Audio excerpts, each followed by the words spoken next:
그리고 또래 친구들은 무슨 생각을 하고 사는지. 인기라는 게 갑자기 이렇게 확 생긴 거잖아요. 이해했지만 무서웠던 것 같아요. 인기가 있다라는 게. Bersama gue Kla di Nonton Bareng Kla. Hari ini gue mau ngebahas tentang satu film dokumenter dan gimana ya, dokumenter iya, film pendek iya yang baru tayang di Netflix, dan film ini udah gue tungguin sih dari waktu beritanya muncul akan keluar. Gue tungguin dan akhirnya keluar juga. Tapi ternyata guys, gue nggak sanggup nonton sampai habis banget. Tapi sebelumnya gue minta kalian buat subscribe channel YouTube gue dulu, Nonton Bareng Kla. Nah, sebelumnya first of all gue mau kasih tahu kalau gue bukan fans K-pop.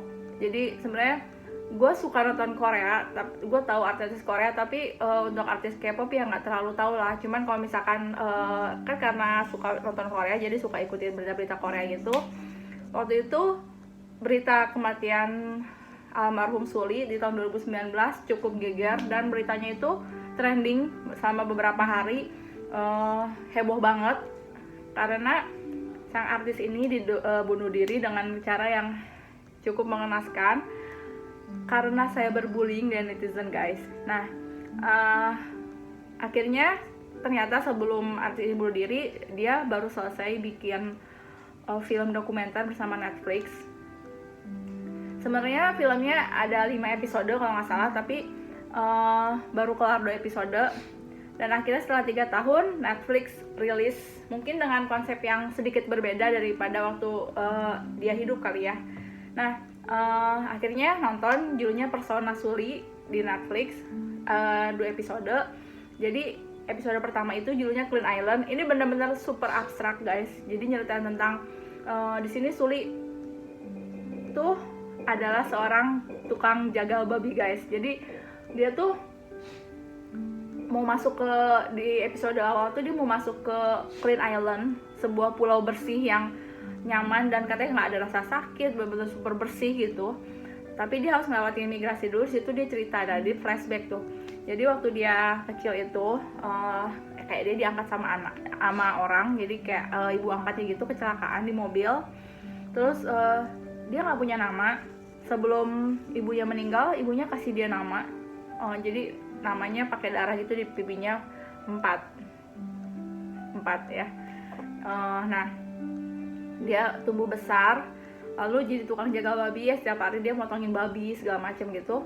Sampai suatu saat satu babi yang dia potong, pas dia lihat di lehernya tuh ada tanda 4. Di situ dia ngerasa ada keterhubungan dengan babi tersebut. Lalu akhirnya sama dia dikip, babinya dikip. Lalu dia dengar berita tentang Clean Island ini dan mutusin mau pergi ke sana dengan bawa si babi ini, dimasukin dalam koper. Tapi ternyata lagi di WC, babinya berubah jadi sosok manusia yang menyerupai Suli tersebut, menghabisi Suli dan menyamar jadi Suli, menggantikan Suli ke ruang imigrasi. Lanjut prosesnya segala macam, ternyata dia lolos. Lalu endingnya agak bikin bingung sih guys. Ternyata Clean Island itu adalah tempat jagal babi yang paling bersih gitu. Jadi sebenarnya abstrak banget, bingung ini maksudnya tentang apa. Tapi rasa yang dibangun di film ini tuh sangat-sangat bikin sedih. Jadi seolah-olah kayak gimana ya, plus acting Suli yang menurut gue sangat mendalami gitu. Jadi kayak walaupun kita nggak ngerti, tapi kita ngerti gitu, ngerti isinya, ngerti rasanya gitu. Benar-benar begitu sedih. Kayak ada beberapa kata-kata yang dia bilang, apakah orang biasa apakah orang biasa boleh berdosa gitu. Dia ngomongin tentang dosa, tentang kehidupan gitu. Terus di sini menggambarkan sosok seseorang yang kesepian, yang haus cinta ibu, yang pengen, yang hidupnya hampa.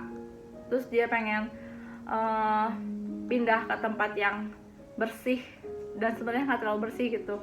Jadi benar-benar penuh makna sih sebenarnya gitu. Jadi menurut gue sih, kalau yang gue tangkap dari kesimpulan episode 1 ini tuh bukan untuk dimengerti tapi dirasain. Kalau lo nonton, walaupun lo nggak ngerti, lo sedih gitu.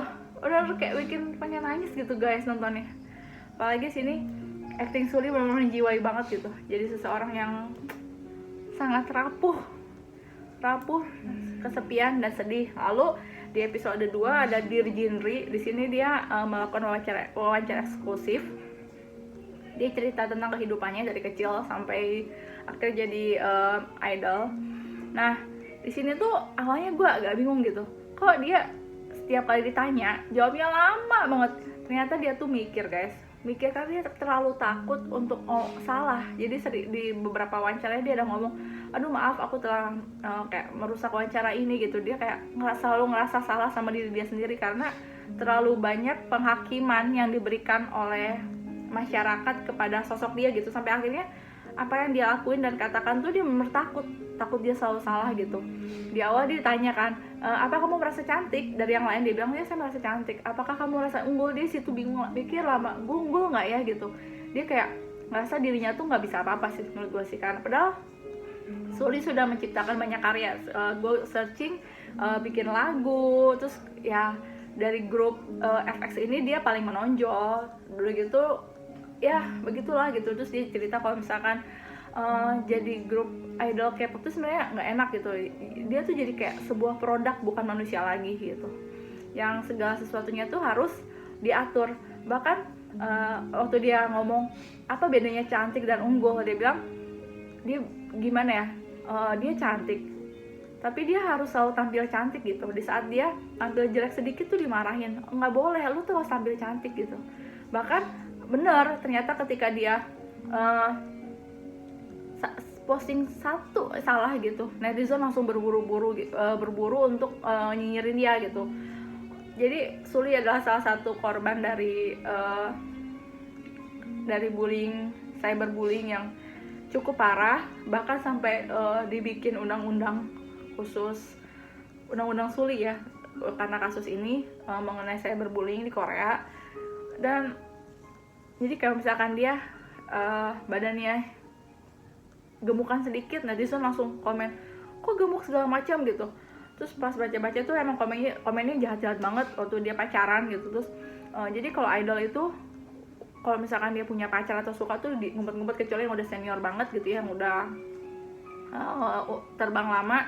Tapi kalau yang kayak setara Suli itu banyak kan keep gitu, tapi Suli berani gitu kalau misalkan expose kalau dia pacaran sama seseorang, akhirnya dibully juga sama netizen habis-habisan.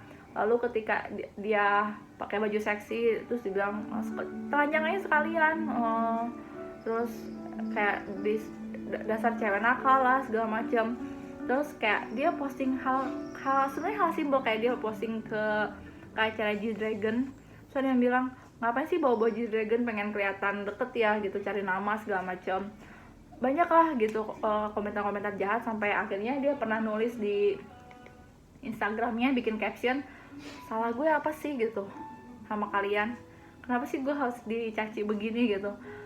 Terus kalau nggak saya sebelum akhirnya dia mutusin bunuh diri dengan cara gantung diri di unitnya, dan beritanya heboh banget. Lalu beberapa waktu setelahnya teman baiknya menyusul, Gohara ikut bunuh diri juga. Jadi benar-benar rentetan idol K-pop yang bunuh diri cukup banyak ya guys. Pas tadi baca lagi ada satu artikel ya tentang K-pop, benar-benar dark side K-pop gitu. Mereka tuh dari umur 12-14 masuk trainee gitulah.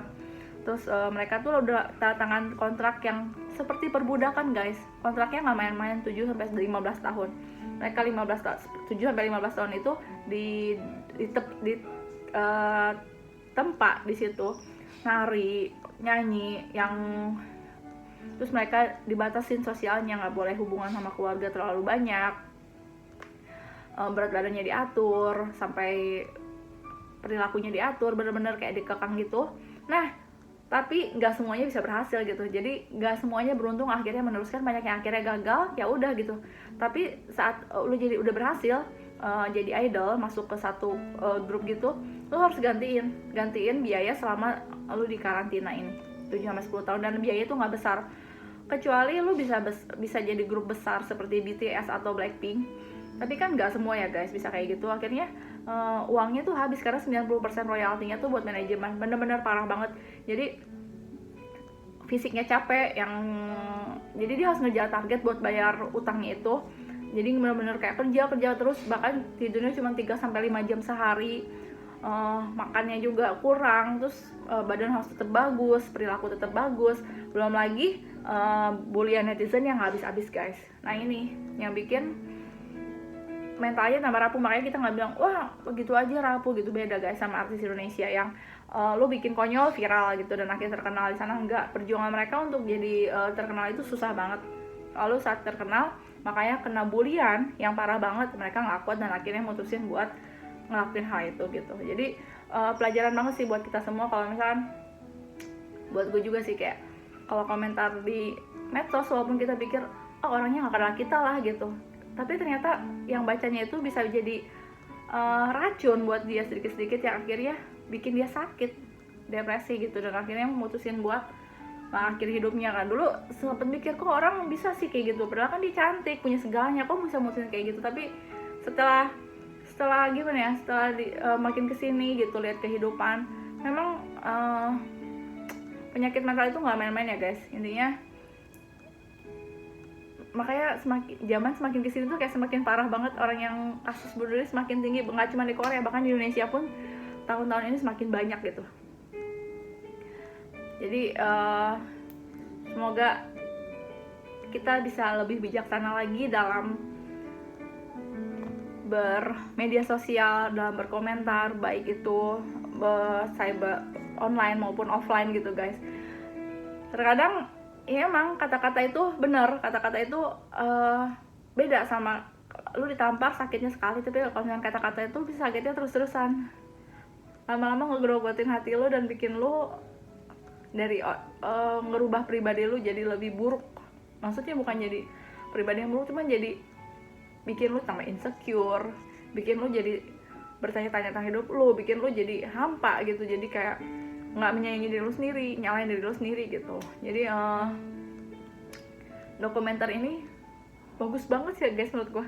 Buat gue yang bukan fansnya Sulli, bukan fans K-pop aja cukup berdampak gitu, apalagi buat para fans K-pop di luar sana gitu.